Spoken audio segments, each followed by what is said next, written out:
आपने भी सुना होगा, लोग अक्सर कहते हैं अरे भाई अब प्राइवेसी कहाँ बची है। हाँ, ये बात तो बहुत आम है। और वो फेसबुक वाले मार्क ज़करबर्ग, उन्होंने भी तो कितने साल पहले कह दिया था कि प्राइवेसी अब कोई सोशल नॉर्म नहीं रही। पर क्या ये वाकई सच है? मतलब क्या सच में निजता का दौर खत्म हो गया? ये सवाल है जो कभी ना कभी हम सबके मन में आता है। बिल्कुल। तो आज हम ना प्राइवेसी के इस पूरे आइडिया को थोड़ा और गहराई से समझने की कोशिश करेंगे। ये कोई ऐसी ऊपरी बात नहीं होगी, बल्कि एक संजीदा पड़ताल। हमारा मकसद है ये समझना कि आज की डिजिटल दुनिया में प्राइवेसी असल में क्यों इतनी जरूरी है, उन खास विचारों के जरिए जो इस विश्लेषण से सामने आए हैं। हम ये देखेंगे कि प्राइवेसी सिर्फ कुछ छुपाना नहीं है, बल्कि उससे कहीं ज्यादा है। सही बात है। इस बातचीत में हम कई पहलू देखेंगे।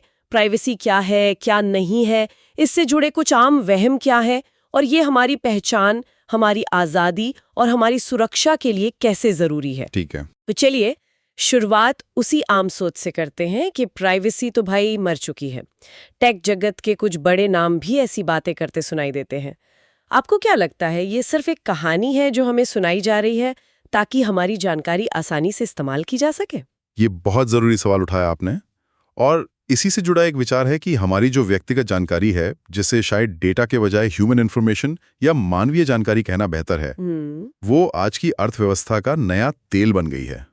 जैसे पुरानी औद्योगिक क्रांति तेल और कोयले पर चली, वैसे ही यह नई सूचना क्रांति हमारी जानकारी पर चल रही है। अच्छा। हमारे सोशल नेटवर्क, रास्ते बताने वाले मैप्स, हमें दिखने वाले विज्ञापन, सब इसी जानकारी से चलते हैं। और इस सोच के तहत जानकारी का बेरोक टोक बहना जरूरी माना जाता है, और प्राइवेसी को अक्सर एक रुकावट, एक पुरानी पड़ चुकी चीज की तरह देखा जाता है। लेकिन एक दलील ये भी तो है, और काफी मजबूत है, कि प्राइवेसी कोई गुजरे जमाने की चीज नहीं है, बल्कि एक स्वस्थ डिजिटल समाज के लिए ये बेहद जरूरी है। इसे हम पीछे नहीं छोड़ सकते। बिल्कुल, और ये समझना अहम है कि प्राइवेसी अपने आप में शायद अंतिम लक्ष्य ना हो। ये एक साधन है, एक जरिया है। अच्छा, मतलब ये कि ये दूसरी जरूरी चीजों को मुमकिन बनाती है, जैसे हमारी पहचान का बनना और बदलना, हमारी आजादी से सोचने और बोलने की क्षमता, और हमारी सुरक्षा। इसका असली मूल्य इस बात में है कि ये किन मानवीय मूल्यों की रक्षा करती है। और इन्हीं मूल्यों में से 3 खास पहलू हैं जिन पर हम आज ध्यान देंगे, जिनकी बुनियाद प्राइवेसी पर टिकी है। हमारी पहचान, हमारी आजादी और हमारी सुरक्षा या बचाव। हाँ, ये 3 बहुत महत्वपूर्ण स्तंभ है। तो सबसे पहले किस पर बात करें? शायद उस गलतफहमी पर कि प्राइवेसी का मतलब सिर्फ राज रखना है। हाँ, बिल्कुल। सबसे पहली गलतफहमी यही है, जिसे सीक्रेसी पैराडाइम कहते हैं। यानी अगर कोई बात किसी और को पता चल गई तो प्राइवेसी गई। लेकिन जिंदगी इतनी सीधी नहीं है।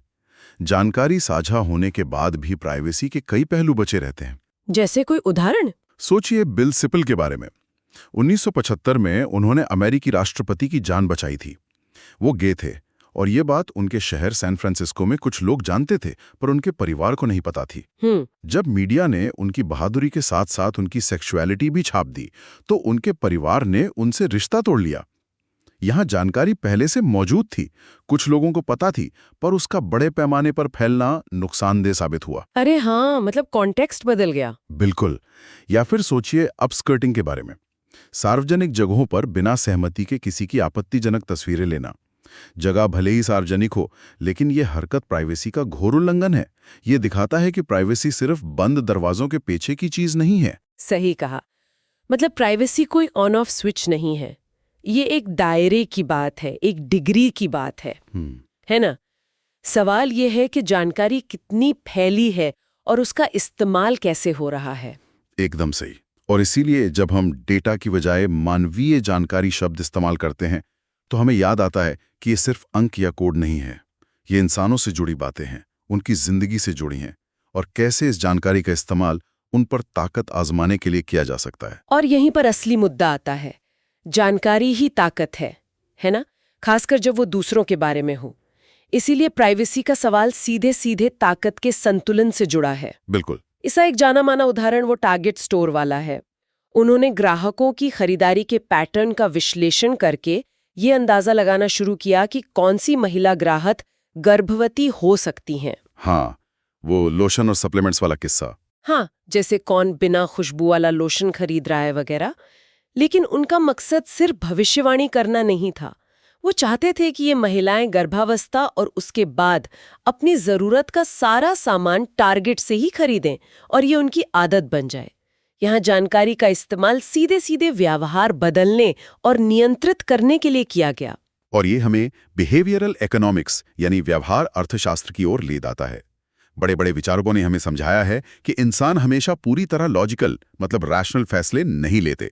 हम भावनाओं, आदतों, माहौल और हमें कैसे विकल्प दिखाए जाते हैं, इन सब से प्रभावित होते हैं। अच्छा। यहीं पर चॉइस आर्किटेक्चर का सिद्धांत आता है, यानी जिस तरह से हमारे सामने विकल्प रखे जाते हैं वो हमारे फैसलों पर गहरा असर डालता है। इसे इस्तेमाल करके हमें किसी खास दिशा में हल्के से धकेला जा सकता है, जिसे नज कहते हैं। नज, कोई उदाहरण है इसका? हाँ, जैसे कुछ कंपनियों में रिटायरमेंट सेविंग्स के लिए कर्मचारियों का नाम अपने आप दर्ज कर दिया जाता है, बजाय इसके कि उन्हें खुद फॉर्म भरना पड़े। इससे ज्यादा लोग बचत करने लगते हैं। ये एक अच्छा नज है। ओके। लेकिन इसी तकनीक का इस्तेमाल हमें फंसाने के लिए भी हो सकता है। जैसे कुछ गेम्स या एप्स हमें जानबूझकर आदी बनाने के लिए डिजाइन किए जाते हैं, ऐसी ट्रिक्स इस्तेमाल करके जिन्हें डार्क पैटर्न्स कहते हैं। Dark patterns? हाँ, मतलब ऐसे डिजाइन जो आपको धोखा देकर या गुमराह करके आपसे कुछ ऐसा करवा लें जो आप शायद नहीं करना चाहते थे, जैसे ज्यादा पैसे खर्च करवाना या अपनी निजी जानकारी देना। और मुश्किल ये है कि हमारे मौजूदा प्राइवेसी कानून अक्सर इस नई हकीकत का सामना करने के लिए काफी नहीं है। कई जरूरी कानून, जैसे अमेरिका में ईमेल की गोपनीयता या कंप्यूटर हैकिंग से जुड़े कानून, वो तो 1980s के दशक में बने थे। तब कहाँ थे स्मार्टफोन और आज जैसा इंटरनेट। बिल्कुल, वो जमाने के हिसाब से बने थे। जाहिर है वो पुराने कानून आज की दुनिया के लिए नाकाफी हैं। वो उस तरह के बड़े पैमाने पर जानकारी इकट्ठा करने और इस्तेमाल करने के बारे में सोचकर नहीं बनाए गए थे, जो आज आम बात है। इसी तरह स्वास्थ्य जानकारी से जुड़ा कानून हिप्पा भी अक्सर हमारी फिटनेस ऐप या स्मार्ट वॉच से जमा हुए हेल्थ डेटा को कवर नहीं करता। हाँ, वो सिर्फ डॉक्टर्स और अस्पतालों जैसी जगहों पर लागू होता है, टेक कंपनियों पर नहीं। और शायद सबसे बड़ी समस्या है नोटिस और चॉइस का मॉडल। हमें लंबी चौड़ी मुश्किल भाषा में लिखी प्राइवेसी पॉलिसी दिखाई जाती है और मैं सहमत हूं बटन पर क्लिक करने को कहा जाता है। क्या ये वाकई कोई चुनाव है? नहीं, बिल्कुल नहीं। एक अंदाजे के मुताबिक अगर कोई इंसान साल भर में मिलने वाली सारी पॉलिसी पढ़े तो उसे कई हफ्ते लग जाएंगे। ये असल में बोझ डालने वाली एक औपचारिकता ज्यादा लगती है। सही बात है। असल में ये मॉडल टूटा हुआ है। मुद्दा ये है कि किसी न किसी तरह के नियम तो हमेशा ही रहेंगे, चाहे वो सरकार के बनाए कानून हो या तकनीक के डिजाइन में ही छिपे नियम हो, जिसे कोड आधारित नियम या लेक्स इन्फॉर्मेटिका कहते हैं, या समाज के अपने कायदे हों या फिर बाजार की ताकतें। ये सब मिलकर तय करते हैं कि जानकारी कैसे बहेगी और कैसे इस्तेमाल होगी। तो सवाल ये नहीं कि नियम होने चाहिए या नहीं, बल्कि सवाल ये है कि नियम कैसे होने चाहिए, वो किन मानवीय मूल्यों को बढ़ावा दें, क्या वो ताकत का संतुलन साधते हैं या उसे और बिगाड़ते हैं। बिल्कुल। चलिए अब प्राइवेसी से जुड़े कुछ आम भ्रमों पर बात करते हैं। सबसे पहला और शायद सबसे ज्यादा सुना जाने वाला तर्क है, मेरे पास छिपाने को कुछ नहीं है तो मुझे प्राइवेसी की क्या फिक्र। ये सुनने में बड़ा सीधा लगता है, पर क्या ये वाकई इतना आसान है? ये तर्क मतलब थोड़ा अधूरा है। ये मानकर चलता है कि प्राइवेसी का मतलब सिर्फ शर्मनाक राज छिपाना है और खतरा से ब्लैकमेल होने का है। हाँ। लेकिन ये जानकारी के सूक्ष्म इस्तेमाल को नजरअंदाज करता है, जैसे किसी की राय बदलना, उसे किसी खास चीज के लिए तैयार करना या उसके व्यवहार को नियंत्रित करना। ये चीजें ज्यादा आम हैं और शायद ज्यादा असरदार भी। ताकत सिर्फ राज जानने से नहीं आती। टारगेट वाले उदाहरण को याद करें। उन्हें किसी का राज नहीं चाहिए था, उन्हें बस लोगों की खरीदारी की आदतें बदलनी थी। जिसके पास छिपाने को कुछ नहीं था वो भी उनके प्रभाव के दायरे में आ गया। सही बात। अच्छा, एक और बात उठती है अजीब लगने यानी क्रीपीनेस की। कई बार हमें किसी तकनीक या डेटा का इस्तेमाल थोड़ा अजीब लगता है, जैसे जब कोई विज्ञापन हमारा पीछा करता हुआ हर वेबसाइट पर दिखने लगता है। लेकिन क्या सिर्फ अजीब लगना ये तय करने के लिए काफी है कि हमारी प्राइवेसी खतरे में है? इसे क्रीपीनेस ट्रैप यानी अजीब लगने का जाल कह सकते हैं। पहली बात, ये बहुत व्यक्तिगत एहसास है। जो एक को अजीब लगता है दूसरे को नहीं। हाँ, वो तो है। दूसरी, ये छिपे हुए खतरों को नहीं पकड़ पाता। जैसे अगर कोई एल्गोरिदम किसी खास समुदाय के खिलाफ भेदभाव कर रहा है तो वो शायद हमें दिखेगा नहीं, इसलिए अजीब भी नहीं लगेगा, भले ही वो बहुत नुकसानदेह हो। अच्छा। और तीसरी बात, कंपनियां इसे आसानी से संभाल सकती हैं। वो बस इतना ध्यान रखती हैं कि चीजें ज्यादा अजीब ना लगे, जिसका मतलब अक्सर होता है पकड़े मत जाओ। ये हमें फिर उसी बेमतलब की सहमति पर ले आता है। अगर अजीब नहीं लग रहा तो ठीक ही होगा।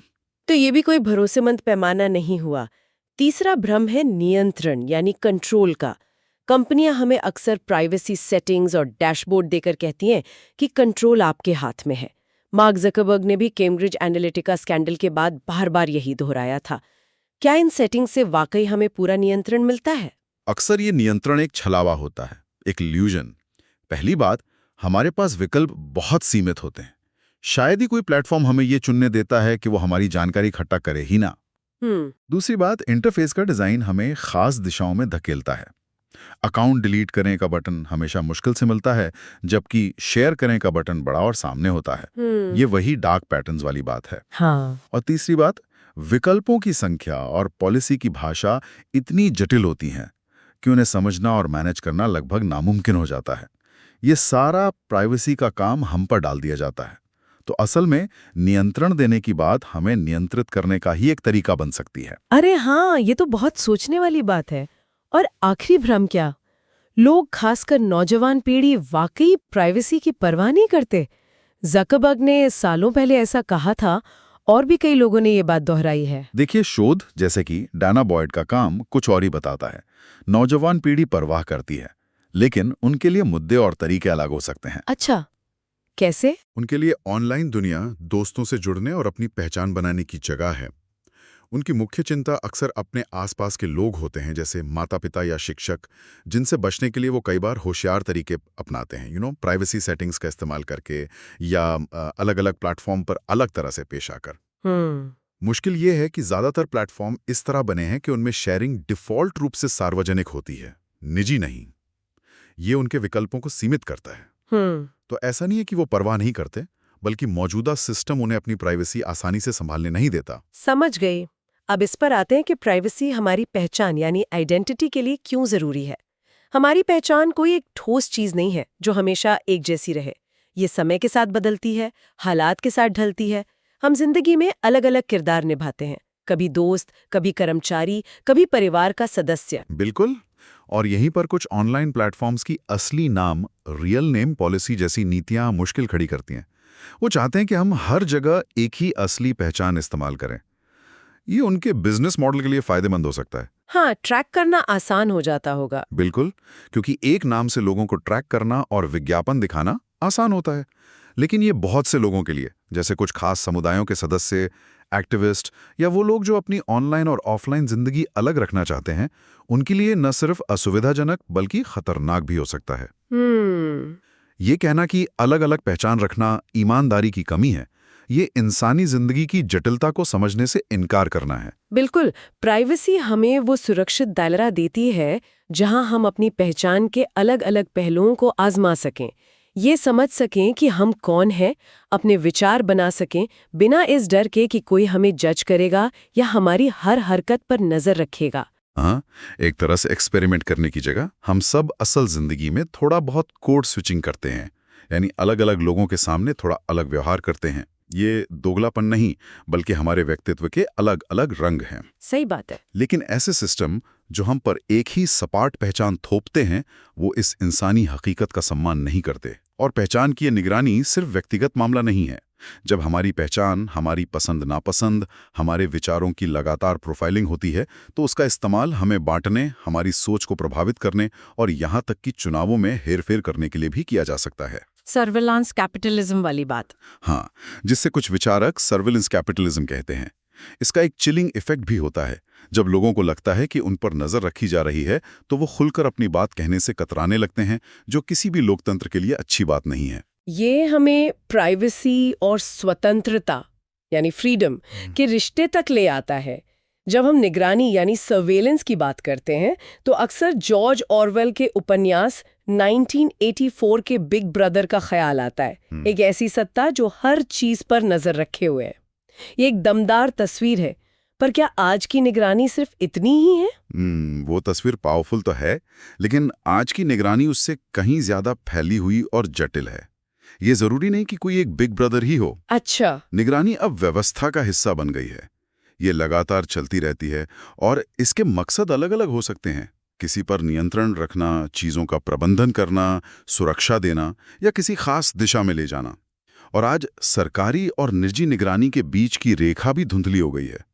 कंपनियां बड़े पैमाने पर जानकारी इकट्ठा करती हैं और कई बार सरकारें उस जानकारी तक पहुंच बना लेती हैं। हाँ, ये तो सुनने में आता है।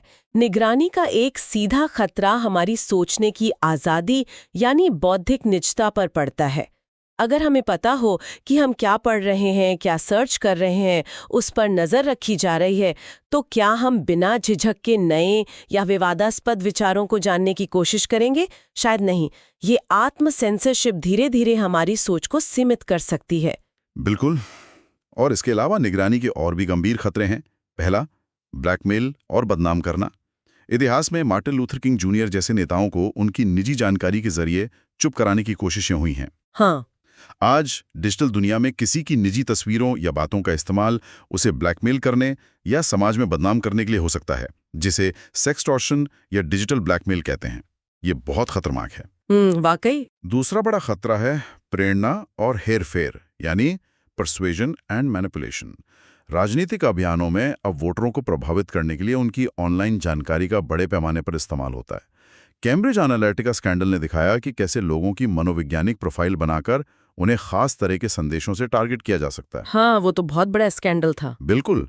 यहाँ तक कि कुछ अभियानों पर यह आरोप भी लगे कि उन्होंने कुछ खास समूहों के वोटरों को वोट डालने से हतोत्साहित करने की कोशिश की। ये चुनावों की निष्पक्षता पर गंभीर सवाल खड़े करता है। और तीसरा खतरा है भेदभाव, यानी डिस्क्रिमिनेशन।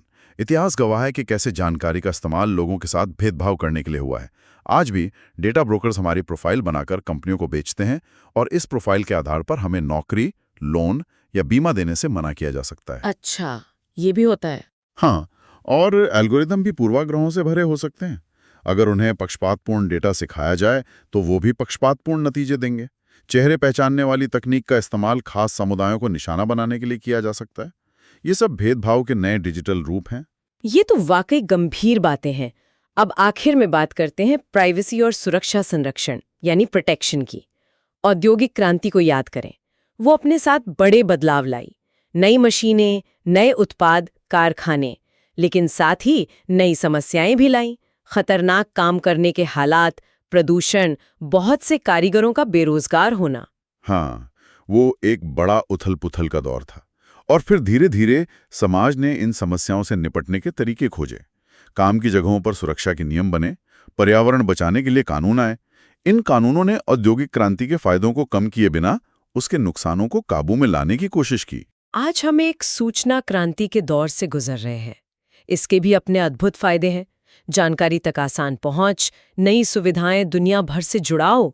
लेकिन इसकी भी अपनी चुनौतियां हैं। ऑटोमेशन से नौकरियां जा रही हैं। उपभोक्ता के तौर पर हम अक्सर समझ नहीं पाते कि हमारे डिवाइस और एप्स पर्दे के पीछे कैसे काम करते हैं। हाँ, ये ब्लैक बॉक्स वाली बात। बिल्कुल। एल्गोरिदम एक ब्लैक बॉक्स की तरह होते हैं, सेटिंग्स उलझी हुई होती हैं और हमारे घर के स्मार्ट डिवाइस भी हमारी जासूसी कर सकते हैं। और यहाँ टेक जगत की भाषा पर गौर करना जरूरी है। वो अक्सर ऐसे शब्द इस्तेमाल करते हैं जो उनकी जिम्मेदारी को धुंधला करते हैं।